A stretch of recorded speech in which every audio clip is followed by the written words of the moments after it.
Well, you can blame it on me. After last year's awareness tour and we were thinking about where to go on the Gulf Coast, I wanted to do an inland site because I want people to fully realize that a hurricane is not just a coastal event.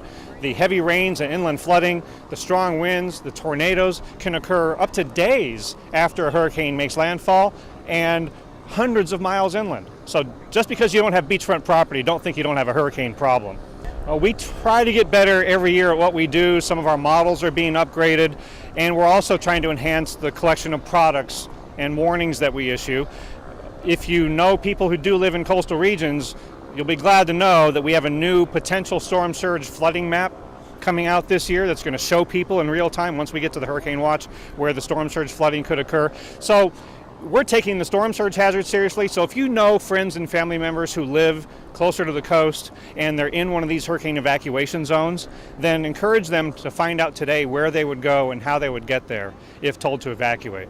We want people to focus on the hazards. What wind, what water, or both could affect me where I live as this storm approaches. The cone of uncertainty, the track forecast, doesn't tell you any of those things. It just gives you a general idea of where the center of the storm could go. Sometimes it goes outside the cone, but the cone is not the area that will be impacted. You can get impacts well outside of that cone, and we want people to be focusing on the hazard.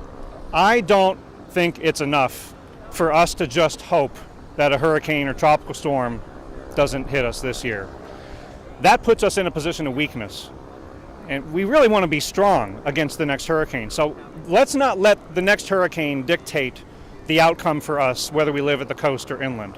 Let's take steps ahead of time so that we can get through the storm safely and recover more quickly afterward. That's how you can become hurricane strong. So it involves doing some real world things today when there's no hurricane out there yet. It means doing what you can to be ready when the storm comes. So actually being hurricane strong means doing some real world things today while the weather's good, when there's no hurricane out there yet. Because if you wait till the last minute to do these things, it's going to be a lot more difficult, a lot more expensive, and maybe impossible to do some of these things. So first thing is, know what you're vulnerable to. Are you in an evacuation zone? Do you live in a mobile home? Maybe that's not going to be a safe place during the storm. Are you in a flood-prone area? Understand your risk and then plan for where you're going to go and how you're going to get there if you're ever told to leave your home by an emergency manager. Inland folks, that can happen too if you live in a structure that's not in a safe place or the structure isn't strong enough to deal with winds. After you've decided what you're going to do when the hurricane comes, then you also need to go have an insurance checkup. Make sure you have all the coverage you're going to need to replace your home and its contents, whether you rent or own. And inland folks, this is so important. Get an insurance checkup that includes making sure you have flood insurance. Having flood insurance is the best thing you can do today to be hurricane strong in an inland location, because inland flooding can be damaging and deadly. So after you get your insurance checkup, go shopping.